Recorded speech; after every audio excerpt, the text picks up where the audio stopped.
ये जो आपको पेड़ दिखाई दे रहा है और पेड़ पर आपको जो पक्षी दिखाई दे रहा है, ये है गरुड़। दुनिया के विलुप्त प्राय प्राणियों में से एक ये गरुड़ है।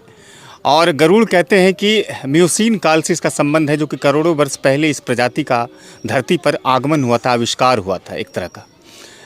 पूरे विश्व में कंबोडिया, असम और बिहार में 3 ही स्थान ऐसे हैं जहाँ पर गरुड़ जो है कि प्रवास करती है। मुख्य रूप से दियारा को कहा जाता है कि कदवा जो दियारा है भागलपुर का, ये काफ़ी प्राचीन गरुड़ों के लिए विख्यात है और यहीं के मूल निवासी हैं गरुड़।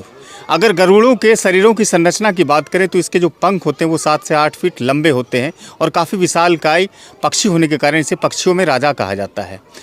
नौगछिया पुलिस ज़िला है और अनुमंडल भी है। नौगछिया से जब आप NH 31 की तरफ जब आगे बढ़ेंगे, जो कि मधेपुरा और सुपौल के रास्ते आपको लेके जाएगी आगे, तो कदवा एक दियारा क्षेत्र है। वहाँ पर अब जब जाएंगे तो 3 पंचायतों में इसका पुनर्वास होता है, यानी कि ये वहाँ पर जो है प्रवासी के रूप में रहते हैं। ये भारतीय पक्षी है जिसका कि काफ़ी ऐतिहासिक महत्व भी है, इसलिए इसका यहाँ पर महत्व काफ़ी मायने रखता है। और सरकार ने इसके संरक्षण के लिए यहाँ पर कई तरह के जो कि सुविधाओं को तैयार करने की मुहिम चलाई है, जिस पर कि साल में 40 लाख रुपए खर्च सरकार खर्च करती है, माफ़ करिएगा। इस इलाके में लगभग 35 से 40 गरुड़ सेवियर हैं, जो कि गरुड़ के संरक्षण के लिए काम करते हैं, उसके रखरखाव के लिए काम करते हैं और साथ ही साथ उसकी देखभाल करते हैं, उसके स्वास्थ्य पर भी ध्यान रखते हैं। इस पक्षियों का एक और फ़ायदा ये है कि जिस इलाके में ये पक्षी होते हैं वहाँ के किसानों को लाभ पहुँचाते हैं। दरअसल खेतों में जो कीड़े होते हैं, कीड़े मकोड़े होते हैं, फिर चूहे होते हैं, इसको ये खा जाते हैं। तो कहीं ना कहीं वैज्ञानिक दृष्टिकोण से ये भी एक बहुत बड़ा लाभकारी है किसानों के लिए कि जब जिस इलाके में गरुड़ होते हैं तो वहाँ पर कीड़े मकोड़े और जो चूहे होते हैं वो खा जाते हैं। आप ये तस्वीरें सिटीजन टाइम्स के माध्यम से देख रहे हैं।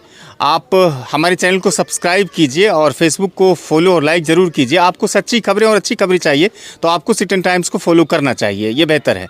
और इस वक्त आप जो तस्वीरें देख रहे हैं ये कदवा दियारा से है। आप इस इलाके के 3 पंचायतों में जहाँ कहीं भी भ्रमण करेंगे तो आपको केवल और केवल आपको गरुड़ ही दिखाई देगा। आपको तस्वीरें में दिखाने की कोशिश करता हूँ। देखिए पूरा इलाका जो है वो पूरी तरह से जो है कि ये गरुड़ के लिए काफ़ी एक अनुकूलित इलाका माना जाता है।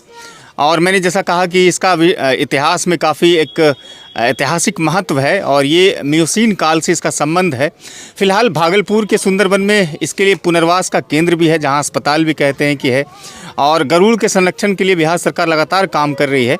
डॉक्टर नगीना साहब हैं, उसके अलावा कई यहाँ पर लोग हैं जो कि गरुड़ सेवियर के तौर पर काम करते हैं। आप तस्वीरें देख सकते हैं, ये पूरा जो है इलाका गरुड़ के लिए माना जाता है। और ये समय जो है गरुड़ के प्रजनन के दृष्टिकोण से ये कहा जा सकता है कि बहुत ही बेहतर है, यानी कि यही वो समय है जो कि गरुड़ यहाँ से प्रजनन देती है। अगस्त में गरुड़ पक्षी जमा होते हैं और फिर अंडा देती है, उसके बाद फिर उसको धीरे धीरे सेव करके बच्चा यहाँ तैयार हो जाता है।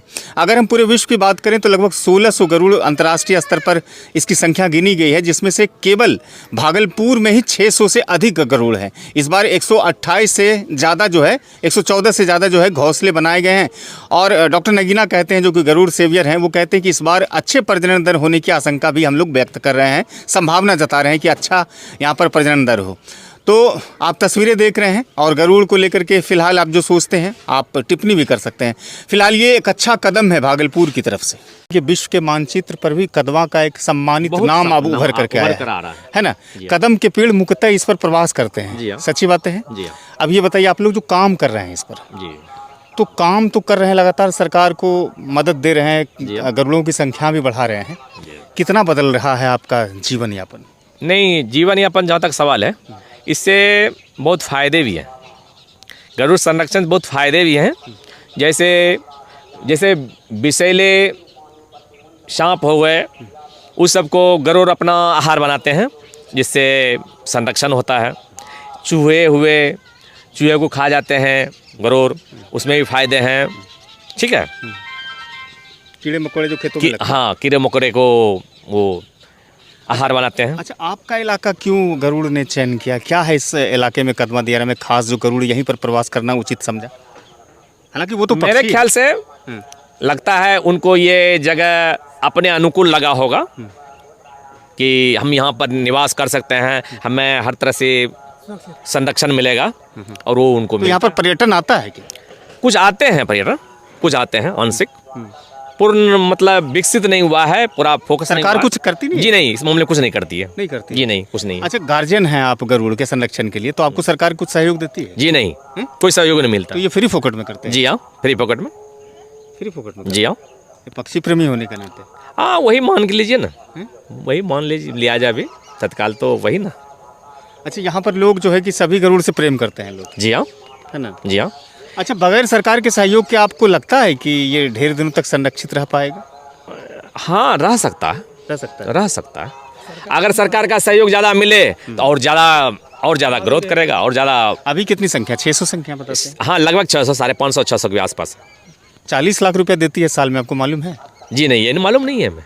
हमने गूगल पर देखा तो एक रिपोर्ट जो मीडिया रिपोर्ट में थे उसमें मेंशन था कि 40 लाख रुपए साल में खर्च करती है सरकार जो है गरुड़ के जी संरक्षण के नहीं, लिए। ये कोई जानकारी नहीं है हमें। नहीं है? जी नहीं।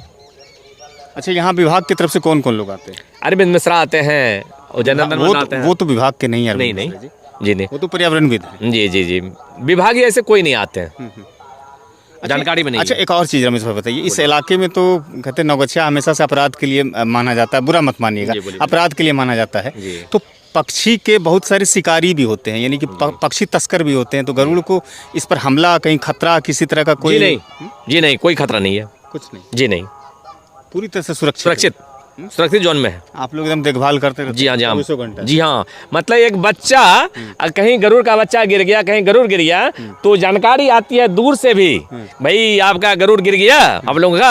आप देखिए, हम और लगीना जी एक नदी में मछुआ सब बनास लगाए हुआ था, उसमें छोटी छोटी मछली लगी हुई थी, तो वो फंस गया, गरुड़ उसको खा लिया, बंसी को खा लिया, ये फंस गया। हम लगना जी को फ़ोन किया, लगना जी आइए चलिए देखते हैं, तो वहाँ फंसा हुआ था, उसको लाए हम लोग छुरा के बनास से, और उस पर 10,000 रुपया खर्चा हुआ विभाग का, और ठीक हो गया वो। ठीक हो गया? जी हाँ। अच्छा, शुक्रिया तब कहें आपको। ठीक है सर, कुछ धन्यवाद। कहेंगे हमारे चैनल के लिए, कुछ कहेंगे आप? ठीक है, इसको और थोड़ा विस्तार से आप बोलिए बोलिए, सब्सक्राइब कर दीजिए, सब्सक्राइब कर दीजिए, फेसबुक पर भी लाइक फॉलो करिए। लाइक फॉलो कीजिए। अच्छी लगती है खबरें आपको? हाँ अच्छी लगती है ना? तो ये रमेश भैया थे जो इसी गांव के रहने वाले थे, और जैसा कि इस संदर्भ में भागलपुर के सुविख्यात पत्रकार डॉक्टर सईद अनवर साहब भी कहते हैं कि गरुड़ के संरक्षण के लिए सरकार तो खर्चा करती है, लेकिन शायद अगर ज़मीन पर सही तरीके से इस खर्च को निगरानी की जाए तो बेहतर तरीके से और भी गरुड़ के संरक्षण पर काम किया जा सकता है। फिलहाल गरुड़ जो है ऐतिहासिक दृष्टिकोण से भी काफ़ी महत्व रखता है, धार्मिक दृष्टिकोण से भी काफ़ी महत्व रखता है। पक्षियों में सबसे बड़ा विशालकायी पक्षी कहा जाता है, जिसके पंख 7-8 फीट के होते हैं। भारत के लिए, बिहार के लिए खास तौर से कहा जा सकता है कि ये एक बेहतरीन अवसर है कि इसके संरक्षण पर और ध्यान दिया जाए, और जो संरक्षण से जुड़े लोग हैं, चाहे वो गार्जियन हो, गरुड़ के सेवियर हों, उन लोगों पर भी ध्यान दिया जाए, और इस पूरे क्षेत्र को, कदवा दियारा क्षेत्र को पर्यटन के उद्योग के रूप में विकसित किया जाए। फिलहाल ये जानकारी कितना मुफीद है, फ़ायदेमंद है, अगर है तो अपने दोस्तों में वीडियो साझा कीजिए। जैसा कि रमेश भैया ने कहा कि आप सब्सक्राइब भी कर लीजिए, फॉलो भी करिए, लाइक भी करिए। हाँ, फेक खबरों से बचिए। धन्यवाद।